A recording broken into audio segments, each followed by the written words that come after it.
नमस्कार दोस्तों, मैं मुकेश सिंह परियार आपका हार्दिक स्वागत करता हूँ स्टडी विथ एमआर क्लासेस पर। जैसा कि आपको पता है कि डेली एमपी जीके की पीवाईक्यू सीरीज चलाई जा रही है। उसी क्रम में दोस्तों आज हम आगे बढ़ते हैं। दोस्तों आज हम यहाँ पर पहले क्वेश्चन को डिस्कस कर लेते हैं। और पहला क्वेश्चन जो है, रामघाट मध्य प्रदेश की कौन सी नदी पर स्थित है? तो आपको पता होना चाहिए कि जो रामघाट है मध्य प्रदेश की क्षिप्रा नदी पर स्थित है और क्षिप्रा नदी के किनारे ही उज्जैन स्थित है। ठीक है, क्षिप्रा नदी के किनारे ही क्या स्थित है? उज्जैन स्थित है। और यह सबसे प्राचीन स्नान घाट है जिस पर कुंभ मेले के मैदान द्वारा श्रद्धालु स्नान करना क्या करते हैं? अधिक पसंद करते हैं। तो इसका राइट आंसर हो जाएगा क्षिप्रा नदी। अगले क्वेश्चन पढ़ते हैं। बोला जा रहा है निम्न में से कौन सी नदी चंबल में नहीं मिलती है? तो आपको बताना है कौन सी नदी ऐसी है जो चंबल में नहीं मिलती है। तो ध्यान रखना, चंबल नदी जो है ना, जाना पावा की पहाड़ी मऊ से निकलती है। ठीक है, चंबल नदी इंदौर के पास में मऊ पड़ता है और वहाँ से जाना पावा पहाड़ी से निकलती है। और इसकी जो सहायक नदी हैं उसमें क्षिप्रा आती है। ठीक है, तो क्षिप्रा तो इसमें मिलती ही जाएगी। क्षिप्रा आती है, सिंध आती है, काली सिंध आती है। ठीक है, पार्वती आती है। लेकिन जो बरदा है, बरदा जो है ना, वो एक तरीके से चंबल में नहीं मिलती है, वो वैनगंगा में मिलती है। तो इसका जो राइट आंसर हो जाएगा डी हो जाएगा। ठीक है, राइट आंसर क्या होगा? डी। लेकिन अगर मैं क्षिप्रा की सहायक नदी की बात करूं तो क्षिप्रा जो है ना, क्षिप्रा की सहायक नदियां सिंध है। ठीक है, क्षिप्रा की सहायक नदियां जो सिंध है, काली सिंध है, पार्वती है, कूनू नदी, ये सब क्षिप्रा की सहायक, ये सब सॉरी चंबल की, क्षिप्रा की नहीं, चंबल की। ठीक है, चंबल की अगर हम सहायक नदी की बात करें तो चंबल की जो सहायक नदी है वो क्षिप्रा है, सिंध है, काली सिंध है, पार्वती है, कुनू आदि। ठीक है, अगले क्वेश्चन पढ़ते हैं। अगला क्वेश्चन, जबलपुर शहर किस नदी के किनारे बसा है? दोस्तों, तो जबलपुर शहर नर्मदा नदी के किनारे बसा है। किस नदी के किनारे? जबलपुर शहर जो है वो नर्मदा नदी के किनारे है। और जबलपुर भारत के मध्य प्रदेश के राज्य का एक शहर है। और यहाँ पर मध्य प्रदेश का जो हाई कोर्ट है, मध्य प्रदेश का जो हाई कोर्ट है वो कहाँ पर? जबलपुर में स्थित है। और इसकी दो खंडपीठ है, जो कि एक इंदौर में है, एक खंडपीठ, एक ब्रांच इंदौर में है और एक ब्रांच ग्वालियर में है। एक ब्रांच कहाँ पर है दोस्तों? ग्वालियर में, हाई कोर्ट की। ठीक है, और हाई कोर्ट का जो मेन क्वार्टर है, हेड क्वार्टर जो हाई कोर्ट है, वो आपका जबलपुर में स्थित है, मध्य प्रदेश। अगले क्वेश्चन में, सरदार सरोवर बांध की परिकल्पना इन्होंने की थी। सरदार सरोवर बांध की परिकल्पना किसने की थी? तो सरदार सरोवर बांध की जो परिकल्पना की थी वो प्रधानमंत्री पंडित जवाहरलाल नेहरू द्वारा की गई थी। तो इसका जो राइट आंसर हो जाएगा जवाहरलाल नेहरू। यह बांध आपको बताइए कि भारत का दूसरा सबसे बड़ा बांध है जो नर्मदा नदी पर बना है। और भारत का सबसे बड़ा जो बांध है वो हीराकुंड बांध है जो महानदी पर बना है। तो इसका राइट आंसर हो जाएगा बी। अगले क्वेश्चन बढ़ते हैं। अगला क्वेश्चन, कपिलधारा, मंदार, धुआंधार में क्या समानता? आपको बताना है ये सभी सहायक नदियां हैं, ये सभी ज्वारन नदमुख हैं और ये सभी डेल्टा हैं, ये सभी झरने हैं। तो दोस्तों ध्यान रखना, ये सभी क्या हैं? झरने हैं। ये तीनों की तीनों जो हैं वो झरने हैं। और जो कपिलधारा है, ये कपिलधारा जबलपुर के मध्य प्रदेश के अनूपपुर जिले में, सॉरी, नर्मदा नदी के उत्तरी किनारे पर स्थित है कपिलधारा जलप्रपात। और अगर हम बात करें धुआंधार जलप्रपात की, ये तो मध्य प्रदेश के जबलपुर में नर्मदा नदी के किनारे। और मंदार जलप्रपात ये नर्मदा नदी में। ठीक है, तो ये दोनों तीनों ही नर्मदा नदी पर स्थित है। अगले क्वेश्चन बढ़ते हैं।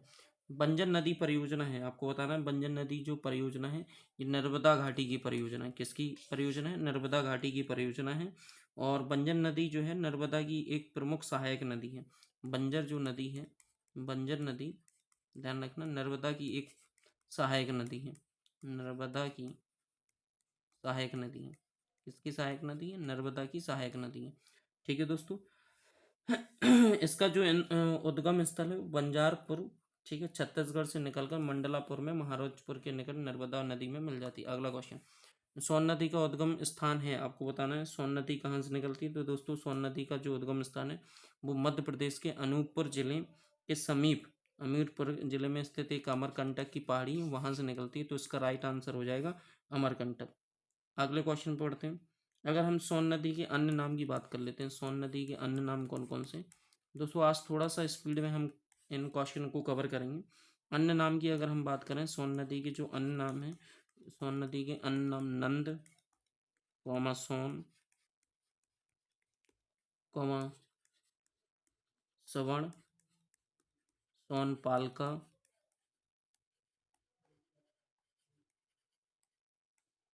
सोनपालका, सोनभद्र,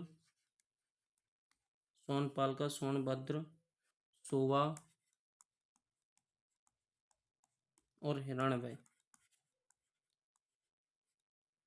हिरण्मय, ठीक है, ये सोन नदी के अन्य नाम है। अगले क्वेश्चन पढ़ते हैं।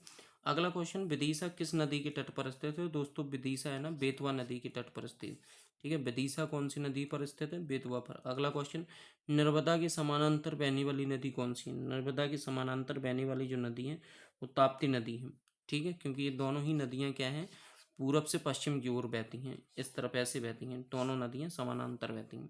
अगले क्वेश्चन बढ़ते हैं। प्राचीन शहर उज्जैन किस नदी के तट पर स्थित है? तो अभी थोड़ी देर पहले बात की थी अपन ने, क्षिप्रा नदी के तट पर स्थित है, ठीक है। अगले क्वेश्चन बढ़ते हैं।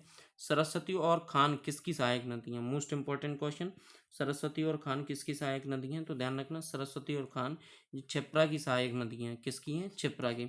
सरस्वती और खान ये है ना क्षिप्रा की सहायक नदियां हैं। क्षिप्रा नदी आपको पता ही है, मध्य प्रदेश के इंदौर जिले में स्थित काकड़ी वर्दी पहाड़ी के समीप बाड़ेश्वर कोंडे से निकलती है, ठीक है। और आपको पता होना चाहिए कि सरस्वती और खान ये दोनों की दोनों नदियां क्षिप्रा की सहायक है। अगले क्वेश्चन बढ़ते हैं। सोन नदी इसमें है, आपको बताना है कि सोन नदी किसकी सहायक है। तो अभी आपको ने चंबल की बहुत सारी सहायक नदी पढ़ी थी, तो इसका जो राइट आंसर हो जाएगा, लेकिन इसमें बेसन पूछा है कि सोन नदी किस बेसन में है, तो सोन नदी जो है ना वो गंगा बेसन में आती है, तो इसका राइट आंसर तो वैसे गंगा बेसन होगा, ठीक है। सोन नदी गंगा के दक्षिणी भाग में मिलने वाली सबसे बड़ी नदी है, जो कैमूर की श्रेणी तथा छोटा नागपुर के मध्य सीमा बनाती है, ठीक है। सोन घड़ियाल अभ्यारण्य में स्थित है और ये मध्य प्रदेश के अमरकंटक पहाड़ी से क्या है, निकलती है। तो गंगा बेसिन इसका जो हो जाएगा वो राइट आंसर होगा। जिला गुना नदी से विभाजित है, कौन सी नदी से गुना जिला जो है ना विभाजित होता है? तो सिंध नदी से। जो उसका राइट आंसर होगा वो कौन सा होगा? सिंध नदी। सिंध नदी से विभाजित होता है, और सिंध नदी जो है ना मध्य प्रदेश के विदिशा जिले से स्थित सरोज के समीप एक ताल से निकलकर इटावा के समीप यमुना नदी में क्या हो जाती है, मिल जाती है। तो ये कहाँ से निकलती है? विदिशा जिले से निकलती है, ठीक है। विदिशा जिले में स्थित एक सरोज के समीप वहां से निकलती है, यमुना नदी में जाकर क्या हो जाती है, मिल जाती है इटावा में जाकर। अगले क्वेश्चन में, वह नदी जिसे भगवान शिव की पुत्री कहा जाता है? दोस्तों तो नर्मदा को माना जाता है शिवपुत्री, ठीक है। किसे माना जाता है? नर्मदा को। तो राइट आंसर हो जाएगा नर्मदा, और ये 15 जिलों से होकर प्रभावित होती है। कितने जिलों में बहती है दोस्तों? 15 जिलों में, ठीक है। टोटल आपको लंबाई इसकी पता ही होगी, 1077, ठीक है, किलोमीटर ये बहती है। अगले क्वेश्चन बढ़ते हैं। अगला क्वेश्चन, बांध जो चंबल नदी पर बनाया गया है, जो मध्य प्रदेश व राजस्थान सीमा पर है, आपको बताना है। बांध जो चंबल नदी पर बनाया है जो मध्य प्रदेश और राजस्थान, तो आपको बताना है मध्य प्रदेश और राजस्थान पर गांधी सागर बांध है। कौन सा है दोस्तों? गांधी सागर बांध। तो इसका राइट आंसर हो जाएगा गांधी सागर बांध, जो मध्य प्रदेश और राजस्थान सीमा पर बनाए हैं। और इसके जो पहले प्रधानमंत्री थे पंडित जवाहरलाल नेहरू ने 7 मार्च 1954 को गांधी सागर बांध की क्या रखी थी? नींव रखी थी। गांधी सागर बांध की नींव रखी थी, ठीक है। और ये बांध जो है मध्य प्रदेश के मंदसौर जिले में स्थित है, और बिजली उत्पादन करने की जो क्षमता है 115 मेगावाट है। कितनी है दोस्तों? 115 मेगावाट। अगले क्वेश्चन बढ़ते हैं। अगला क्वेश्चन आपसे बोला जा रहा है, गांधी सागर बांध बनाया गया, अभी थोड़ी देर पहले अपन ने इसी के बारे में पढ़ा था। गांधी सागर जो बांध है वो नर्मदा नदी पर है। कौन सी नदी पर है? नर्मदा नदी पर। अगले क्वेश्चन बढ़ते हैं। अगला क्वेश्चन, चित्रकूट जलप्रपात कौन सी नदी पर है? तो आपको बताना है चित्रकूट जो जलप्रपात है, देखो कैन नदी पर है नहीं, नर्मदा पर भी नहीं है, चंबल पर भी नहीं है, तो इसका राइट आंसर हो जाएगा इंद्रावती। इंद्रावती नदी पर स्थित है, और इंद्रावती नदी जो है ना मध्य भारत की एक बड़ी नदी है और गोदावरी नदी की सहायक नदी है। ये किसकी सहायक है? तो गोदावरी की। गोदावरी की सहायक नदी है, ठीक है। गोदावरी की सहायक नदी है इंद्रावती। गोदावरी की क्या है दोस्तों? सहायक नदी इंद्रावती, ठीक है। अगर हम इसके उद्गम की बात करें तो उड़ीसा की कालाहंडी के रामपुर दयोमल से होता है, और इसकी जो लंबाई है वो 390 किलोमीटर है, ठीक है दोस्तों। और अगर हम बात करें इंद्रावती राष्ट्रीय उद्यान जो होगा वो इंद्रावती नदी के किनारे ही बसा है। अगले क्वेश्चन, भारत में प्रथम नदी द्वीप जिला है, आपको बताना है कि भारत में प्रथम नदी द्वीप जिला कौन सा है? तो माजुली जो है वो भारत का प्रथम नदी द्वीप जिला है, माजुली। इसका राइट आंसर हो जाएगा माजुली। माजुली भारत का प्रथम नदी द्वीप जिला है। यह असम के ब्रह्मपुत्र नदी के मध्य में बसा एक बड़ा नदी द्वीप है, ठीक है। तो ध्यान रखना, ये असम के ब्रह्मपुत्र, असम भारत का एक राज्य है, और असम के ब्रह्मपुत्र नदी पर, कौन सी नदी पर? ब्रह्मपुत्र ब्रह्मपुत्र नदी के मध्य, ब्रह्मपुत्र नदी के मध्य, मध्य में बसा, मध्य में बसा एक बड़ा नदी द्वीप है। एक बड़ा, एक बड़ा नदी द्वीप है। एक बड़ा नदी द्वीप है। माजुली जो है ना, प्राकृतिक कारणों और मानव जनित कारणों से दिन प्रतिदिन सिकुड़ रहा है। ठीक है, और माजुली को असम की सांस्कृतिक राजधानी भी कहा जाता है। माजुली को क्या कहा जाता है? असम की सांस्कृतिक राजधानी। असम की, आपसे अगर पूछे कि असम की सांस्कृतिक राजधानी किसे कहा जाता है, तो माजुली को कहा जाता है। असम की सांस्कृतिक राजधानी किसे कहा जाता है? असम को कहा जाता है। ठीक है, ये वही असम है जहाँ पर सबसे ज़्यादा चाय और पहला तेल का कुआं असम के डिगबोई में खोजा गया था। अगला क्वेश्चन, रेहंद बहुउद्देशीय परियोजना को विद्युत आपूर्ति देगी। आपको बताना है रेहंद बहुउद्देशीय परियोजना को मध्य प्रदेश के उत्तरी भागों को क्या देगी? एक तरीके से विद्युत आपूर्ति देगी। तो इसका राइट आंसर हो जाएगा डी। अगले क्वेश्चन पढ़ते हैं। अगला क्वेश्चन आपसे बोला जा रहा है ओंकारेश्वर बहुउद्देशीय परियोजना यहाँ पर स्थित। कल इसके बारे में बहुत डिटेल में अपन ने बात की थी ओंकारेश्वर के बारे में। ठीक है, तो ध्यान रखना इसका राइट आंसर होगा खंडवा। ठीक है, इसके बारे में पिछली वीडियो में आप देख सकते हैं, बहुत डिटेल से मैंने आपको इसमें बताया था कि ओंकारेश्वर बहुउद्देशीय परियोजना मध्य प्रदेश के खंडवा जिले में स्थित है। और इसकी जो इस बांध की कुल लंबाई है 949 मीटर लंबाई है। 520 मीटर मेगावाट कहीं ना कहीं इसकी क्षमता उत्पादन करने की। अगला क्वेश्चन, सांक सागर नामक कृत्रिम झील कहाँ पर स्थित है? इम्पॉर्टेंट है, बहुत ज़्यादा इम्पोर्टेंट है ये वाला क्वेश्चन। आपसे बोला जा रहा है सांक्य सागर नामक कृत्रिम झील कहाँ स्थित है, तो आपको बताना है सांक्य सागर जो नामक कृत्रिम झील है ये माधव बांधव राष्ट्रीय उद्यान में स्थित है। कहाँ पर है? माधव राष्ट्रीय उद्यान। और आपको पता होना चाहिए कि माधव राष्ट्रीय उद्यान जो है मध्य प्रदेश की शिवपुरी में स्थित है। ये कहाँ पर स्थित है दोस्तों? शिवपुरी में, मध्य प्रदेश की शिवपुरी में स्थित है। ठीक है, अगले क्वेश्चन बढ़ते हैं। अगला क्वेश्चन, बेतवा नदी किन राज्यों के मध्य से बहती है? तो आपको बताना बेतवा नदी किन राज्यों के मध्य से बहती है। तो केवल मध्य प्रदेश में नहीं, मध्य प्रदेश उत्तर प्रदेश में, मध्य प्रदेश छत्तीसगढ़ बिल्कुल गलत, मध्य प्रदेश राजस्थान बिल्कुल गलत। राइट आंसर हो जाएगा मध्य प्रदेश और उत्तर प्रदेश। आपको पता होना चाहिए बेतवा नदी के किनारे ही विदिशा है। ठीक है, विदिशा जो शहर है वो बेतवा नदी के किनारे ही है। ठीक है, तो बेतवा नदी मध्य प्रदेश और उत्तर प्रदेश में, और ये रायसेन के जनपद कुमारा गांव से निकलती है और भोपाल, ग्वालियर, झांसी, औरैया, जालौन से होते हुए हमीरपुर के निकट यमुना नदी में जाकर क्या हो जाती है? मिल जाती है। ठीक है, विदिशा से कट लेती है, भोपाल तक नहीं जाती। भोपाल किसी भी नदी के किनारे नहीं बसा, ध्यान रखना। भोपाल के आसपास झीलें हैं, भोपाल के यहाँ झीलें हैं, इसलिए भोपाल को झीलों का शहर कहा जाता है। ठीक है, मध्य प्रदेश निम्नलिखित जिलों में से किस जिले से चंबल नदी की उत्पत्ति होती है? आपको बताना है चंबल नदी कहाँ से? खंडवा से तो होती नहीं है, रायसेन से तो होती नहीं है। ठीक है, रायसेन से तो बेतवा की होती है, धार से भी नहीं होती। तो इंदौर, आपको पता होना चाहिए इंदौर के पास में मऊ पड़ता है। इंदौर जिले के मऊ के निकट और जाना पावा की पहाड़ियों से एक बांग्यू बिंदु से निकलती है। ठीक है, कौन सा बिंदु पड़ता है? बांग्यू। आपसे अगर बिंदु की एग्जैक्ट लोकेशन पूछी जाए तो बिंदु पड़ता है बांग्यू बिंदु से, जाना पावा पहाड़ी की बांग्यू बिंदु से निकलती है। ठीक है, अगले क्वेश्चन बढ़ते हैं। अगला क्वेश्चन, दासान नदी किसकी सहायक नदी है? बेतवा की सहायक नदी। किसकी सहायक नदी है दोस्तों? बेतवा की, दासान नदी। ठीक है, अगले क्वेश्चन बढ़ते हैं। अगला क्वेश्चन, शक्कर नदी किसकी? मोस्ट इंपॉर्टेंट, शक्कर जो नदी है किसकी सहायक नदी है? तो आपको ये बताना है शक्कर जो नदी है वो किसकी सहायक नदी है। तो बैनगंगा की तो है नहीं, न तवा की है, न गंगा की तो है ही नहीं, नर्मदा की सहायक नदी है। ध्यान रखना, मोस्ट इंपॉर्टेंट ये क्वेश्चन है कि शक्कर जो नदी है वो किसकी सहायक नदी है। तो इस बात का ध्यान रखना, नर्मदा की सहायक नदी। किसकी सहायक नदी? नर्मदा की। अब ये जो नदी है इस नदी के बारे में बता देते हैं क्योंकि ये पहली बार आई है सामने। यह नदी है शक्कर जो नदी है। ठीक है, शक्कर नदी, एक मिनट, पहली बार शक्कर नदी का जिक्र हो रहा है वीडियो में, तो मैं बता देता हूँ इसके बारे में डिटेल में।